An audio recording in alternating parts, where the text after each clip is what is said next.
Хөтөлбөрийн дараагийн хэсэг манай урд хөрш бүгд найрамдах хятад ард улстай холбоотой.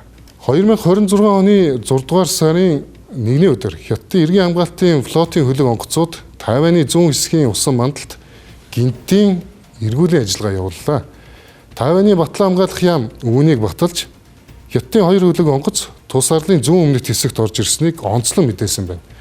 Энэхүү үйл явдал нь цаг хугацааны хувьд Япон болон Филиппин улсууд далайн хилийн зурсаа албан ёсоор тогтоох хилцээ эхлүүлсэндээ давцаж байна.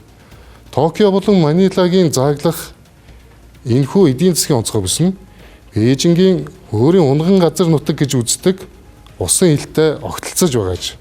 Тиймээс бүгд найрамдах Хятад улсын гадаад хэргийн яам Япон улс хилцээрийг олон улсын хууль зөрчсөн хүчингүй үйлдэл гэж хатуу мэдэгдээд байна. Улмаар хариу арга хэмжээ болон хууль сахиулах хүчээ ийхүү эдгэж бие хяналт тогтоохыг оролдлоо. Харин Японы засгийн газар уг хилцээр нь ямар нэг 3 дахь талд хууль эрх зүйн хувьд хамааралгүй гэж өөрсдийн үйлдэлээ хамгаалсан тайлбар өгсөн. Тэгвэл энэ хэсэгхэн усан мандалд яагаад 4-4 улс эрх ашгаа булаалдана вэ? Бээжингийн өнцгөөс харвал Тайван болон түүний зүүн талын усан зурс бол тус улсын үндэсний аюулгүй байдлын салшгүй нэг хэсэг. Энэ Хятадын усан флотын номхон талаа руу гарах цорын ганц стратегийн гарц гэж хэлж болно.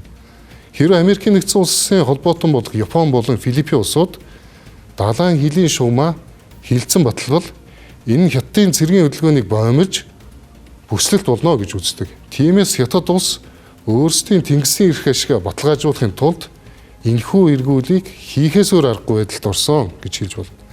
Нөгөө талаас Япон болон Филиппин улсуудын тооцоололч ойлгомжтой байна.